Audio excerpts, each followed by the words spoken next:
off a little bit further forward, but will eventually be overwhelmed. And right now, they do not have Quinn, they do not have Duracho, they do not have anything.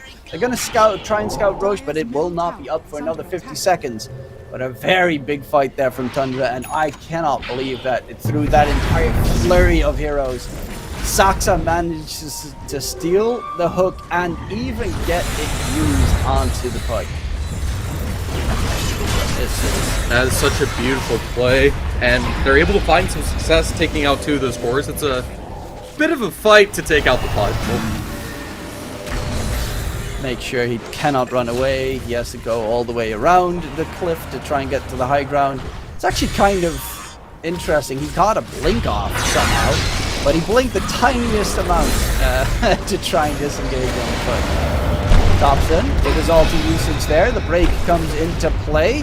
There's no metamorphosis, so Tundra need to back off. Without meta, they kind of can't fight at all.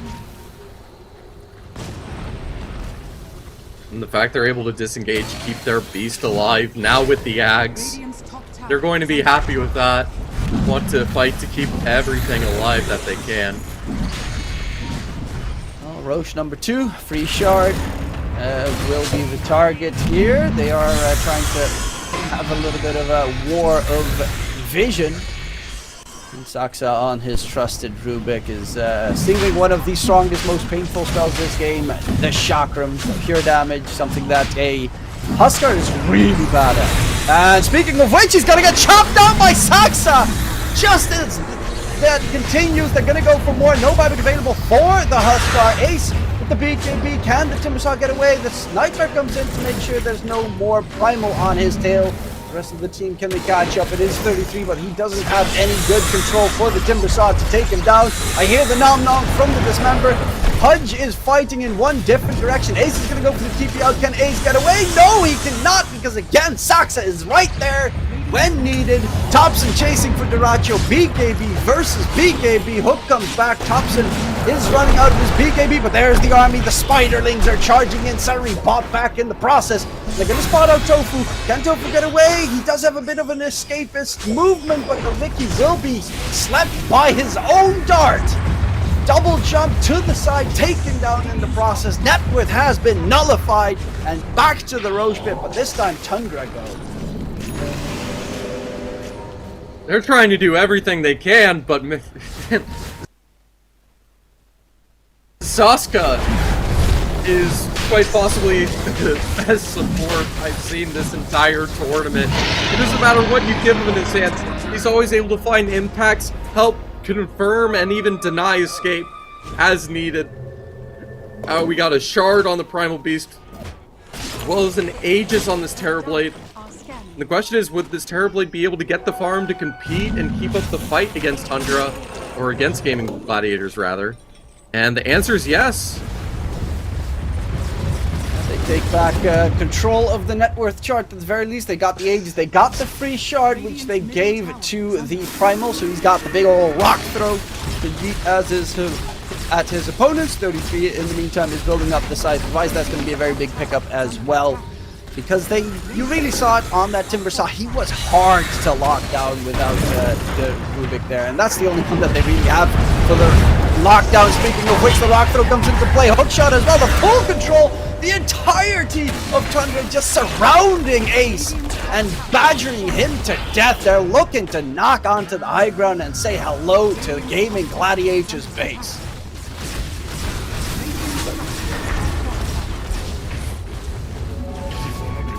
Here we go, tower being brought down.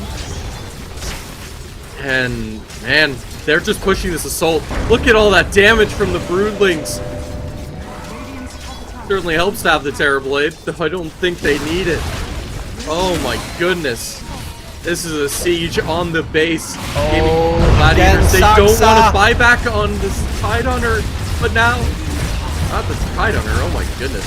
Saxa is so many nasty with that Rubik. So freaking nasty. Sleeping Dart steal and managing to take out Tofu. That is really problematic. They lost the full set of racks, and it's the top set of racks as well, so it's normally the one that's hardest to secure. Duracho is going to get hooked upon. Tried to get the push back, but will be able to TP out because the hook shot was already used, and that is the only BKB piercing stun that they have until, obviously, Topson would hit level 25, or if Rubik gets an Ags. To be fair, he can steal some spells from the Pudge in a solid situation. But yeah, they're looking a little bit troubled here on Gaimin Gladiators for these engagements. Quinn has died a couple of times too quickly. Yeah, now we got a Kaya on the Primal Beast. Radiant's middle tower is under attack. Boy. And they're looking now with all 5 up. They want to take the attempt to farm some gold in the meanwhile. And they'll realize those players are split farming, and they're going to decide to hunt them down rather than siege the base. I'm sure Gaimin Gladiators are going to be aware of this. They're going to start trying to skitter away. The Timbersaw is going to be difficult to chase. And the Pudge is already teleported out. Yeah, they'll be just fine. They've got the scythe now on 33, so Extra Lockdown has joined the server here for Tundra. High ground sieging is still a little bit scary for the Tundra side. They have a lot of push, obviously, but Duracho on the Pudge with a good hook can displace the enemies pretty quickly. Speaking of displacement, Nightfall needs to be careful. Does have the Aegis. And is going to get dragged back in the process. Pops the BKB. Metamorphs is immediately going in for the fight. They find Ace on the side. He's completely separated from the rest of his team. The drag back comes in, and oh my god, the damage. Is there going to be a crit this time? Not really. But Ace is still on the retreat, chased by a couple of blasts. So close to dropping, but he is still alive somehow. 33 with the Hex possibly can join in the fray. Sax is dead though. That's a big death for the Tundra side. They might need to bail out Nightfall's. Metamorphosis is already half duration, and that is a pretty good sort of win for Gaimin Gladiators. They waste the meta, and they keep the Timbersaw somehow alive. They're able to delay just for now, get that bit of space, and man, they're even pushing forward openly in this mid lane. They want to turn this around, take the fight to them, knowing this Rubik is down. They're still diving this. They could find a Broodmother soon, but she's skittering away. Surprisingly, without much vision, just good instincts, they back off and get away just with the creep info. And man, those odds of win probability are dead even. Yeah, it's a very close game, which is pretty impressive considering Tundra are playing with 2 substitutes at the moment. Granted, they are some top tier substitutes. Nightfall, of course, with BetBoom got first place at the Eastern European DPC. As an offlaner though, and now he's playing a safe lane. But they're going to go in with the axe. The taunt comes out. The control isn't going to be enough. Snaking's already dead. 33's on the run. The Broodmother is going to get taken down. And is there going to be any more shenanigans? Yes, Saxa should be a third one to be beat. Without the Terrorblade, they don't have much to fear. On the side of Gaimin Gladiators, Topson is going to get controlled. Doesn't have his BKB available, and that's going to be 4 kills for Gaimin Gladiators, and none of them have a buyback at the moment. The only big, huge advantage is that there are no creeps to be found on the map anywhere close to the structures of Tundra. And even if they were, not like you have any tower pushers on Gaimin Gladiators, and man, we can see that damage on the Huskar, 5,300 in that fight alone. And it's enough that the Terrorblade spot a Silver Edge. And going for the Satanic next, goodness. Yeah, the breaks are really good this game against both the Huskar and the Timbersaw. So having as many as possible will always be a big plus. The question is, what are the next items going to be? Timbersaw is going for the Octarine Core. Ace also has his own Scythe of Ice at the ready. Aether Lens. So Ace is a pretty big threat on the Timbersaw. Something that normally Timbersaws through the later portion of the game tend to fall off significantly, but he's brought in a lot of nasty utility and is also not the easiest to kill. As we saw previously, his Timber Chaining got him out of dodge and made them lose an engagement attempt from them. That might be a nice and polite way to put it. It's terrible. He did find that early success. He can be competitive. They just need to find that next answer.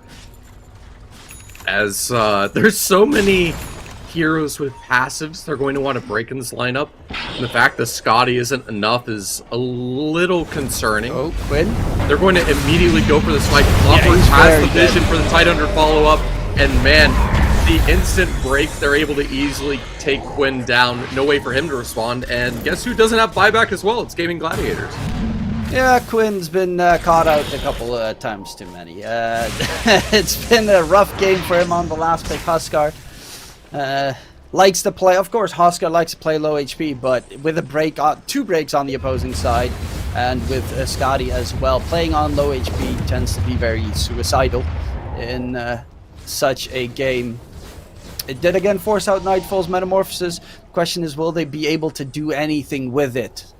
And the answer is probably not. I mean, Roshan is up in 15 seconds, and it is the 3rd Roshan. So they could get themselves a nice freebie Ags or Refresher, and that would be obviously a huge boost for either of the 2 teams.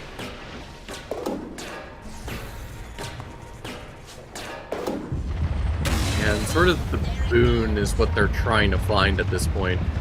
You can see that net worth lead on the Terrorblade. They're just relying on this Manly carry, and they're going to immediately go into the Roach Pit. They've pushed out the lanes. They have to worry about the base on Gaimin Gladiators, and they're going to have to fight behind and deal with an Aegis. Terrorblade happily swapping out his good old power treads for it this second. I did not see it. I didn't see what else the Roach. Yeah, was it a Refresher or was it an Ags? I slightly missed that one. Oh. Chart on the primer. There you go. Okay. Then you got the double BKB, double wombo combo pretty much that the hero brings to the table, because it is a lot of disruption once he charges into the fray. Get a sleeping dart on him, but with 4 staffs they'll be able to get Topson out of harm's way at the very least. Currently it's actually surprising that Darachu is this close in net worth to the TB of Nightfall. Normally, when you see TBs in a game, they're like stupidly farmed. They're like ridiculously 10k ahead of any other core in the game farm. But they are keeping up very significantly. Granted, it is a game with 58 kills so far, so they have been brawling quite a significant amount.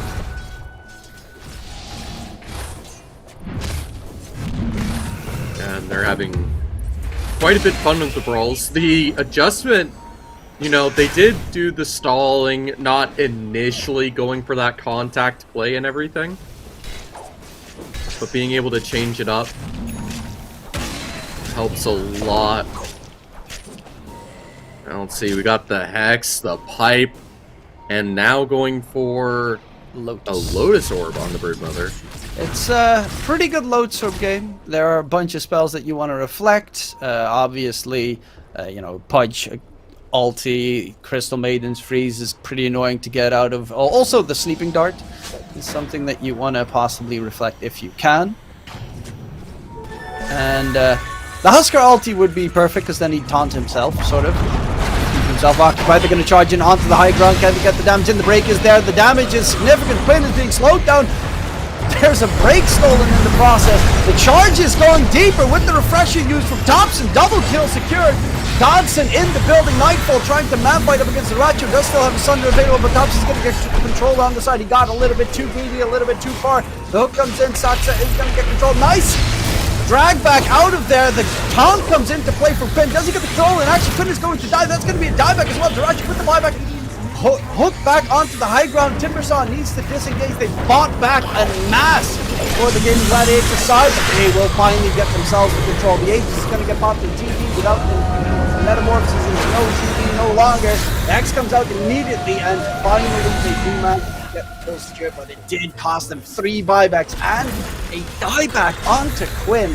So a very dangerous situation for Gaimin Gladiators, where one next bad fight could be everything. A necessary evil, because without it, it would be GG at this point, and they need everything they can get. We can see going back through. Refresher from Quinn Topson. just getting shut down so hard. Boom! That double kill right there. Oh, refresh that just on time. Gets a little bit too aggressive afterwards and surrounded by the bot back Huskar.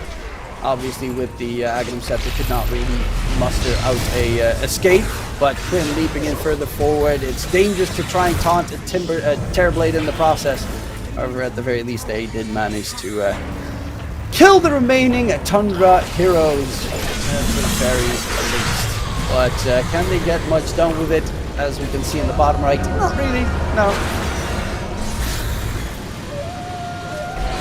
Okay.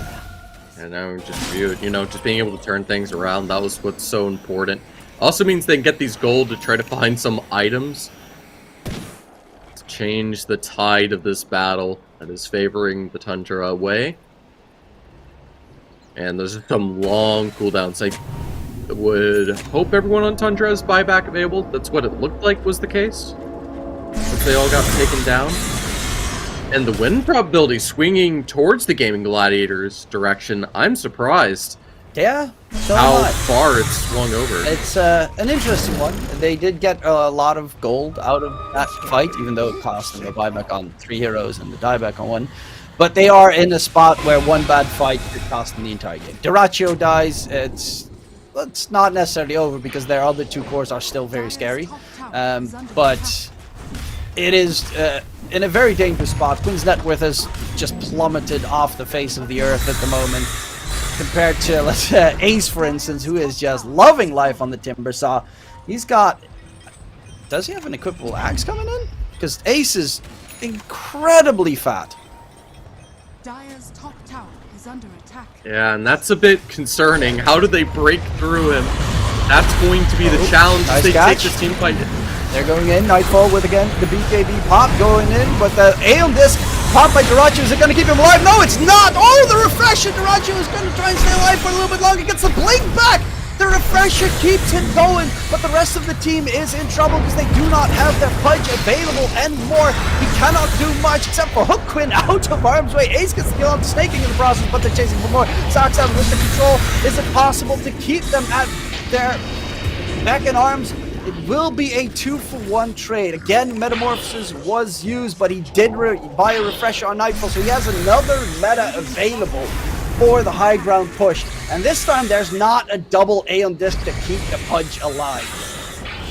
On top of it, using the Refresher Orb early, not to sustain the Metamorph, not to be able to get off another Panic Sunder quickly. No, it was just so he could get another Silver Edge break against these cores, and that's the entire reason. Despite all the refreshers and the Aeon Discs used on the Pudge, he is unable to stay alive and gets broken through. Now the Riki forced to fight back, and they are going to try to turn this around. Able to break pace, and oh no, they see the Huskar, they see Quinn.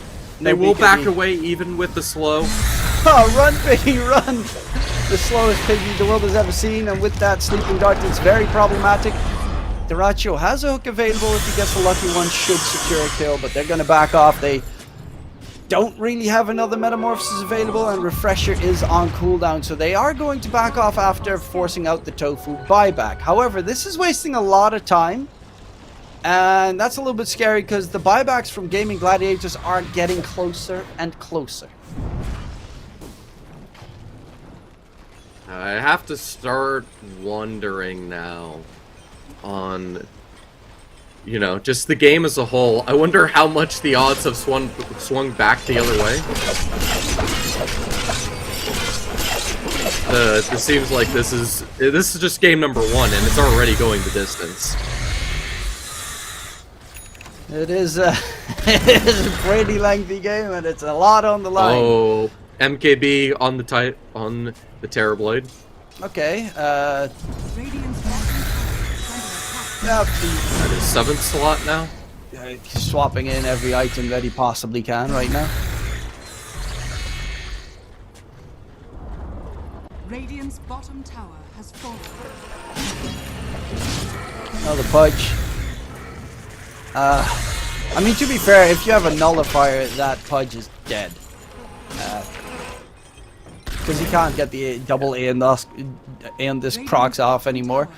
But Roche will respawn in 2.5 minutes, so a very late Roche respawn time at this time. It is everything you want though with the refresher, with the Aghanim Scepter. Dyrachyo is solo towards the top lane. And well, he does have the Aeon Disc refresher, Blink possibly. Can he get away? He's going for the TP attempt, and he gets out of there without being able to get interrupted. But my man's playing with fire, because now again he doesn't have his refresher orb. I don't really know why he was there. Yeah, and that's going to be just put down immediately once again. Able to capture those outposts.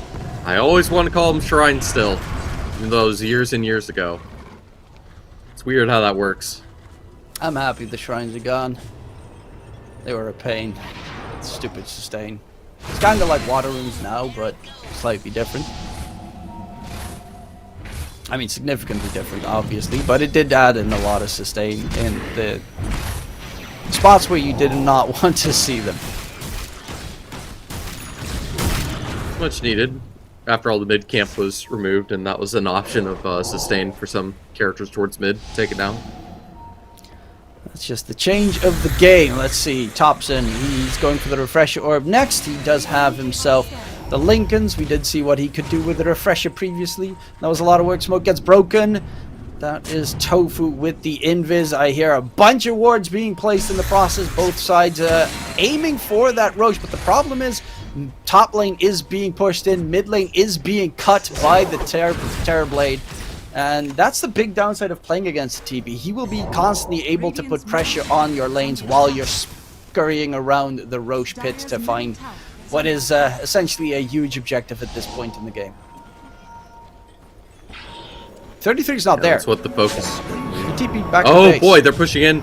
Oh, good sentry, able to get to sleep early, but it forces the blink out. They're able to expose this Riki, and now we start from what could be Dyrachyo, the last team fight. But he's in trouble. Dyrachyo is going to get controlled up. The fight goes onto the side. Quinn is already dead. It might have cost them the entire game. Dyrachyo is going to get overwhelmed. Does also not, but actually.